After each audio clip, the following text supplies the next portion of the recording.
Welcome to Women Entrepreneurs Radio. I'm your host, Deborah Bailey. And when I started this show in 2008, I was on a mission to promote women-owned businesses and help women succeed by providing resources and valuable tips from other women and men, small business owners. In each interview, my guests speak openly about their triumphs, the scary times, and tough decisions they had to make along the way.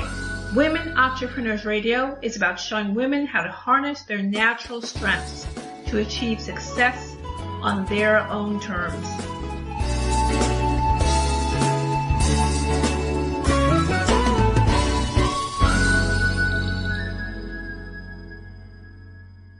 Hi everyone, welcome to Women Entrepreneurs Radio, and I'm your host, Deborah Bailey. I'm really glad that you could join me today. And if you are listening to this on iTunes or on Podomatic, you can also go to womenentrepreneursecrets.com, which is the website for the show. You can go there and go under the radio tab on the menu. You can also find some other platforms where the show can be found. So in case there's some other places that are easy for you to listen and to subscribe, you can find a list there on the site. And the older shows that were on Blog Talk Radio slowly being moved over to Lizettes. So there's a link for that as well. So if you want to listen to some of the older shows that were done over the years, you can check them out there. Little by little they'll be added. So you definitely don't have to miss those shows if you want to look back a little bit and catch some of the other entrepreneurs who have been on. And also, of course, the site has a lot of posts of interest to women entrepreneurs, so that's a good place for you to stop by. And if you're someone who wants to share any content, any posts or infographics, it's also something that we love to post. So there is a place there for you to get in touch. If you want to share some information, you can come there and just leave a note for me about the information you may have to share, and we'll get back to you and see, if your content would be great to post on the blog. As I said, the show is on iTunes as well as some other platforms. So if you're on iTunes and you want to leave a comment or a review, that would be wonderful.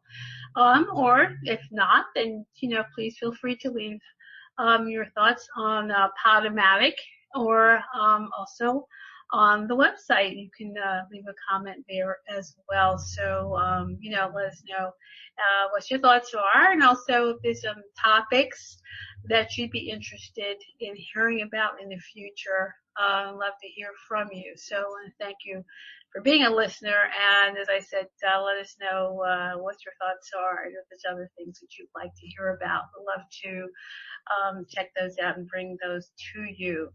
So I want to introduce my guest, and we're going to be talking about the topic today, 5 must-know psychology hacks to attract clients.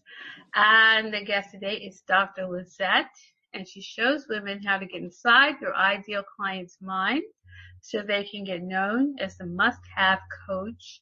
She helps ambitious women step up with confidence in their zone of genius, stand out from the crowd, and attract clients using proven psychology strategies. She leverages her experiences as a tenured psychology professor, nationally recognized behavioral scientist, licensed psychologist, and consultant to help women build a booming business that lets them live their life their way. She is the proud sole moneymaker for family and a self-proclaimed supermom of twin toddlers and a baby. So welcome to the show, Dr. Lizette. Thank you. I'm so excited to be here with you. Yes, I'm excited as well because I'm very interested to hear more about your topic. But, before we start on that conversation, if you could just please share with the listeners how you got started and decided you were going to go out and start your own thing, because you do a lot of different things. And a lot of listeners are people who may want to start a business or maybe have started and want to hear what other entrepreneurs are doing. So if you could share a little bit about that first, that would be wonderful. Yes, of course. So I do wear a lot of hats. Never a dull moment. So like you mentioned, I am a professor as well as a licensed psychologist. I do have a private practice, and I do also publish research in the psychology field. And this happened last year where I started to think outside of the box, like, I've been doing all this for a while. I'm never a dull moment, right? But maybe if there was a way that I could reach a wider audience, I would love that. And so I just started digging, and that's how I got involved in the online coaching field. And I was like, marketing and sales is basically psychology. You are trying to attract customers to see you and to compel them to buy from you. So I think this is an interesting area that I can bring to the table, and so why not? So that's what happened.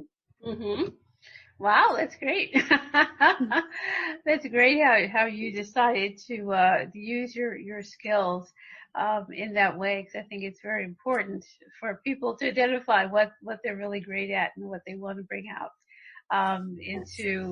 into the world. So, you're talking about the must-know psychology hacks to attract clients, and that's something people are always looking to find out how they can connect with the clients. This is everybody's finding all these different ways, or trying to find all these different ways that they think is going to work, and then trying to share those with everyone else. But, a lot of people will make it so that you've got to do it right now, and the time is running out, and this and that and the other, and there's always a state that you always have to do everything right now. What is some of the right and wrong way to use urgency to get people to make a decision? Yes, definitely. Okay, so the urgency hack is one of the most commonly used hacks out there. Most people know about urgency and scarcity. The thing is that it is one of the most misused and, dare I say, abused tactics because of creating a false sense of urgency. Exaggerating your price or the discount to trigger that fear of missing out, to compel people to act now. So for example, you might see someone say, I only have one spot left at 70% off, and it expires in 24 hours. That is using urgency, 3 different types of components. It's using time. It's using quantity, so number of spots left or number of items left. And it's using pricing. So that's a ninja move where you're using all 3 different types of urgency triggers. But the thing is that sometimes people will say that there are limitations to what they're offering, and then the next day say something different that contradicts that. So whatever happened to only one spot left? And so, and then also, like, you might hear someone say right now it is for $99, regular price is $2,000. You've gotta, that might be a little hard to believe because, and if it is the truth, people might wonder, why is it so discounted? And so the quality starts to come into question. So sometimes it's either, people exaggerating the price so that it seems like it's an unbeatable deal, which just, it doesn't do the job because people are going to raise their red flags. And the thing is, there are so many options online, that people naturally approach different opportunities with their buyer beware hat on. So this is just triggering that even more because it's like, okay, well, why is it so discounted? And if you're really inflating the price, then that is going to affect the trust that you're building with your audience. Mm-hmm. Yeah. Especially if the next week they see it and at regular price and it's nowhere near the 2,000 that you had said it supposedly was. So, right. Yeah. So that's a good point, though. I don't think a lot of people think that way. yeah. You know, they put these really inflated value, you know, like when they're going down the list of this is at this value, but you're getting it for this price. And they're like, but how did you decide that? It's just, Right. you know? So, I mean, do you think it's a good idea to use all of those things in the urgency, or should you just use one? Well, I think the most important thing is whether you are coming across as believable, and being genuine in what you're saying. So don't say, just for 24 hours. This offer is only good for 24 hours for the first 2 people, and then tomorrow say something else, because people will lose trust so fast. It's hard to gain someone's trust. It's much harder to regain it once lost. So it may take practice to be able to have, turn on the urgency trigger, by just, mentioning limited quantity, limited, time to buy, and limited price, discount. So I think the number one thing is what feels good to you. What do you think you can commit to before trying to figure out which one you're going to use? That's a strategy. But first, what are you going to commit to? Yeah, because I think we've all seen these things, and someone will say, well, I've got 2 spots available or 3 spots. And I'm like, well, everybody always seems to use 2 or 3. It's just, Yeah. Maybe they'll say 1, but it's 1, 2, or 3. It usually always is one of those. So after a while you're like, okay, I've seen this before. You feel like you've seen the same thing over and over again. So I think that really makes me feel a less urgent, because I feel like, okay, I know what they're doing. Yeah. And then you also want to be careful, because you are training your audience what they should expect from you in terms of offers. And so based on how you present your offers once, then it starts to set an example of what they should expect when you present your offer next time.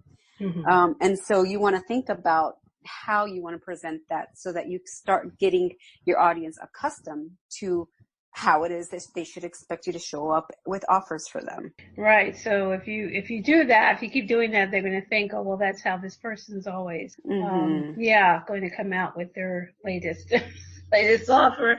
But, how can you, people do these things because they want to try to create interest and get people to make a decision, right away. But it's, as I'm saying, it seems like everybody's doing the same thing. So it's really hard for you to think that, oh, I'm a separate person, I'm my own person, I'm exclusive. How can you naturally get the clients to really get excited and rave about what you're doing as an exclusive service provider? How can you make that happen? Yes, definitely. So the other hack that I like to teach my clients is the exclusivity hack. And the thing is, you have to stand out from the crowd. You have to be different. And this can be really hard for, especially women who want to be liked by everyone. But if you try to speak to everyone, you end up speaking to no one. So you have to create an exclusive brand experience. People naturally love feeling like they belong to an exclusive tribe. And so if you make your audience feel that way, they're going to naturally want to be a part of your community, because they want to feel like they have an exclusive experience with you. One of the ways that you can create this is by being very clear on what you stand for and what you don't, so that you start to attract the right people and detract the people that you do not want to be associated with your brand, and who you do not want to come to you so that you can weed those people out and focus on those who you are really meant to serve. You can also make your brand and service or product exclusive by talking about how you are different compared to others in your industry, how your services are different from others. What's your secret sauce? What makes yours different? How are your clients' results different from others? And so you have trigger the comparison effect, in which you point out how the experience with you is different and exclusive and unique. And people love that. Yeah. And you might see sometimes someone say spots are reserved only for women who are ready, willing, and able to commit to their dreams now, or something like that. And that's being exclusive, because people want to naturally feel like, hey, wait a minute, that's me. Or you might see someone say, this isn't for you if you are not willing to work hard, or not willing to take risk or think outside the box. And there again, people want to feel like, no, wait, I'm not like that. Pick me. Yeah. Right. Oh, that makes sense. So I see that people will do that, and then that will help people to feel like they're part of something. Yes. And even when you, like when you email your list, you can offer something that is exclusive to them. You know, say, you are the first to hear about my brand new amazing offer, and I'm giving you first dibs. So they're going to, one, feel like they're part of an exclusive community, and two, feel special. And who doesn't want to feel special? And they're going to associate that special feeling that you provoked with you, your brand, and your services. And when people feel good, they're more likely to buy from you. That sounds like a good thing to make people feel like they want to be part of your group. Exactly. What are your thoughts about the power of reciprocity to get to yes? Yes. Oh gosh, the reciprocity. So you scratch my back, I scratch yours, has some truth to it. So when you do something that is beneficial to someone, especially if it's unexpected and a pleasant surprise, they're going to feel naturally compelled, unless they're a sociopath, to reciprocate. This is good, because this means that they are more likely to say yes to whatever it is you're offering. So we have this innate desire to repay a favor because we just feel like we need to be even.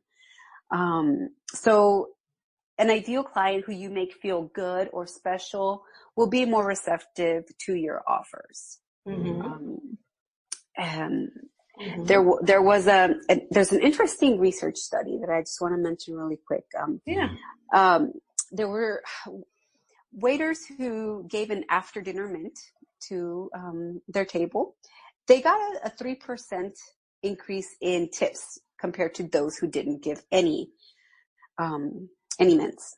But when servers gave a second mint, the rate of tips went up from 3% to 20%. Really? Yes, because you're less likely to get a second mint when you go out to dinner. And there was an element of surprise, of unexpected niceness, so to speak. And so the way that you can use this is send a new client a thank you card. How many of us get those nowadays? We don't really get those. The important thing is that it should come naturally to you. It should not be forced. And it shouldn't be something that causes the other person to wonder why it is you're being nice to them. And this is a lot of times happens if what you're offering them is not in line with relationship. So especially when whatever it is you're giving them is of high monetary value, like if you send them a gift, it's more meaningful if it's a book that they mentioned, a small token, a memento that triggers the emotion rather than a price tag. So I see a lot of people doing that. They'll send them a thank you, like a huge bouquet of different, maybe $100, $200 worth of items. And that's not how you're going to wow them. You're going to wow them by making them feel special and heard, not by the price tag of the gift. Wow, that's an excellent point, because I'm sure that people think that, I just have to get the most expensive thing. Yeah. And that's just not how it works. What's going to happen is their little antenna is going to go up and like, oh my goodness, why is she giving me this? What, she must want something. I need to be on the lookout. Whereas if it's something, just a little something that says, I was thinking about you, it's not going to make that antenna go up of, suspicious. Right. Wow. Well, that's very interesting about the mints, because I really wouldn't have thought about that at all. Yeah. They're going to get more of a tip because of just one extra mint. That sounds really interesting. But as far as, another thing is vulnerability. How does that work, since there is an emphasis on people being real and being authentic, but at the same time, I can honestly say there's also a sense to me that a lot of people are still kind of putting on a mask, presenting an idealized version of who they are and what they're doing, as opposed to always really having the authenticity of I think the real ups and downs of having a business and all the work that goes into it. So I think those two things are going on at the same time right now. But, what are your thoughts about vulnerability in business? Yes. Well, this is one of the main things that a lot of women come to me. They're like, I want to establish myself as an authority, as the best person in my niche. But at the same time, I want to be myself. I mean, after all, that's one of the main reasons why we become entrepreneurs to begin with, to be able to run our business and our life the way we want. And so the thing is that you can establish your authority and also your relatability to people. And when it comes down to it, people will buy from those that make them feel good about themselves. That's why when I go to the nail shop, I go to the one farther away and more expensive, because they make me feel like a queen compared to the one that's closer and less expensive. So price does not become an issue anymore. They want to feel connected to you. They want to feel like you get them, like you understand what it's like to be in their shoes. So you can present yourself as someone who is competent, knowledgeable, and an expert in your area, but you can also be a human too. That perfect alignment is what's going to make your ideal audience follow you, and it will boost your trust and lust factor, meaning they will trust you more and they will want you and what you have to offer more. Yeah. We've mentioned buyer beware a lot. And so when you are able to admit that you are human too, right? If you're able to say, come to me if you need help with XYZ, come to me if you need help with getting clients. But I am not the one for you if you need help with Facebook ads. If you're able to express what your limitations are, they're going to believe you and your service or product more, because you are saying, first off, you're pointing out what your limitations are. Does that make sense? Yeah. And so your believability factor will increase. If you, So I tell people, I can help you with the copy on your Facebook ads, but don't come to me if you need help with the technical pieces that go with that. Come to me if you need help with attracting more clients. So I'm able to say upfront what my limitations are and who I'm here to serve and who I'm not, so that they can feel confident that I'm not here just to take their money. I'll send them to someone else who can help them if it's a better fit. And that's that buyer beware that everybody has going on right now, because it's so saturated with information and options online. That's an excellent point, because then if you're honest about what you can and can't do, then people are going to trust you because you're not, like some people, I'm sure you may have also seen them who you may see online where someone will say, well, I need someone to do this, I need someone to do that. And someone's like, oh, I can do it. Like everybody can do everything. And you're like, wait a minute, did you just start doing it last week? Do you have the experience in this thing or did you just like read an ebook and now I'm an expert? So there's a lot of that going on and it can be hard to know who to trust. Until, the way they present themselves may be different than what they can actually do. So I think what you're saying, it makes perfect sense because then you're saying that this is not my area of expertise, but this other thing is. And then that gives me more of a feeling of trust for you. And people love that because you can speak that confidently. Mm-hmm. Without feeling bad about you not being an expert in that area because you are so confident that you are the go-to person in this other area. Right. Yes. And if you try to work outside of your zone of genius, it's a lose-lose for you and your client. Mm-hmm. Because not only are you doing a disservice to yourself by trying to be something you're not, maybe because you're functioning out of desperation to just get clients. But you're also putting your reputation at risk because if it doesn't turn out well, you're not going to be known as the go-to person. And it's easier to have a dissatisfied customer spread the word about their experience with you than it is to have a happy customer do that. So people are more likely to speak about you when it's something to complain about. Yes, that is true, isn't it? Unfortunately, it is true. You're right. So we're just going to take a really short break and we will be right back. Hi, this is Deborah. Not only am I host of Women Entrepreneurs Radio, but I'm also a writer and coach. I've learned that making professional changes calls for a change in mindset, and that's not always easy to do.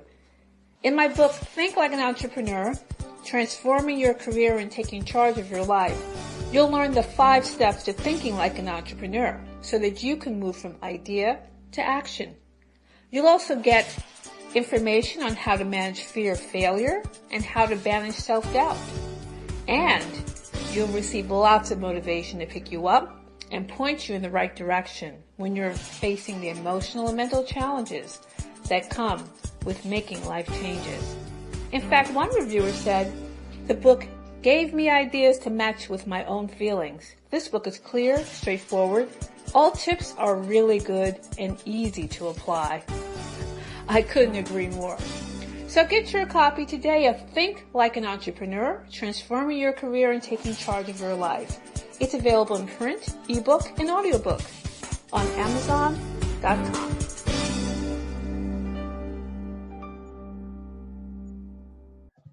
Okay, everyone, we're back with Dr. Lizette, and she shows women how to get inside their ideal client's mind so they can get known as the must-have coach.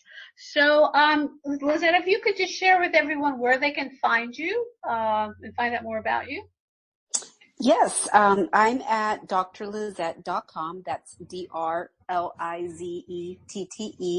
And you can find me on Facebook, Instagram, Twitter under the same name.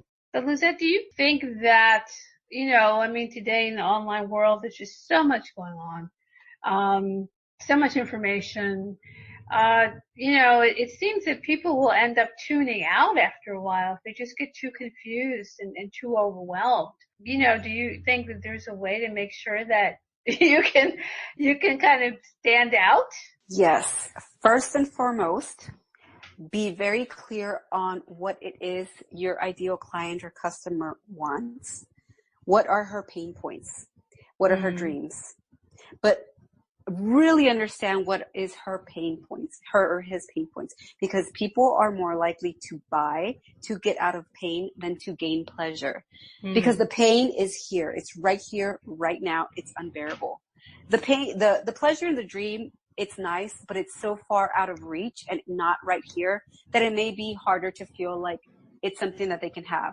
But by golly, if you can position yourself as someone who really deeply understands what she's or he's going through and communicate that through your messaging, through your content creation, then you're going to set yourself up as in a very good place to position yourself as the person that your ideal client needs in their life to solve the problem that they're struggling with. Mm-hmm. Even if you're new, even if it's in a crowded industry. So even so, it's when you present yourself in that way, you're really going to make an impression. That's right. And yeah, that's very interesting.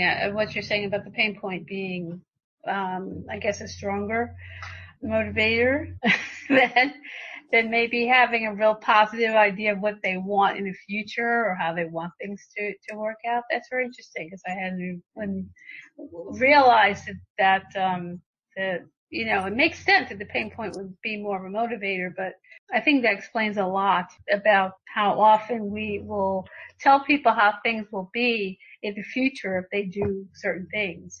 And that may not really be the way to go about it. Right. Yeah. Right. For example, I love massages. That's my guilty pleasure. But you better believe I'm more likely to clear my calendar if I have a neck ache.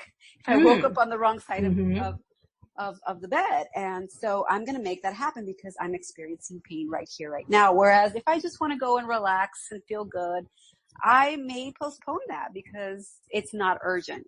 Mm-hmm. It's a nice to have. So that's the way it works.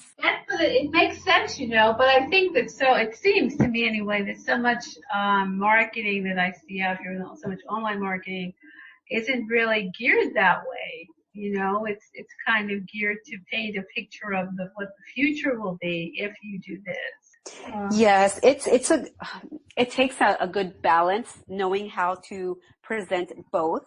Mm-hmm. The timing is important. The order is important. Mm-hmm. The quantity of each is important. There's so much that goes behind the psychology of marketing and sales and attracting clients. Mm-hmm.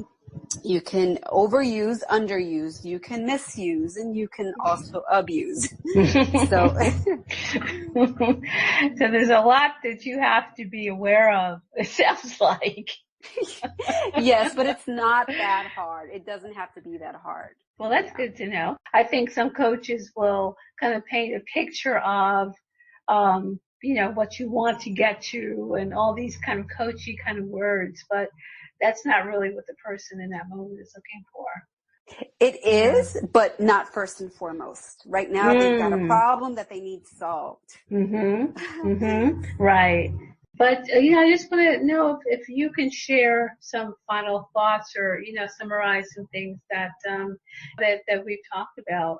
Yes. What I would want everyone to walk away with is figure out what speaks to you in terms of what you want to offer, as opposed to being led by this fear of not booking enough clients or getting customers or selling your services and products. Because when you operate in your zone of genius and something that is enjoyable, and you have proven that it's something that the market is willing to buy for, now all you have to do is know exactly what your ideal client is going through so that you can then position yourself through your messaging and your content and putting yourself out there, speaking to that person as if you know exactly what is going on with them. And so they feel like, wow, she gets me. I need her like now. And it will feel very effortless, and it won't be as stressful. You won't feel like you're hunting and chasing after leads. This is really possible when you are clear on what your ideal client wants and then are able to communicate to them that you are the person who understands them and can help them transform their lives. And that sounds great. I think that's really the key to it all. It sounds like making that connection with people and what they're looking for in that moment. I think this has been a really, really interesting conversation, and I've definitely learned a few things here about how important it is to connect with people and how you're going to appeal to them and what they're looking for in the moment. I think this has really been great. So I definitely want to thank you for joining me, Dr. Lizette. It's been a really good conversation. I really appreciate you being on the show. Thank you so much for having me.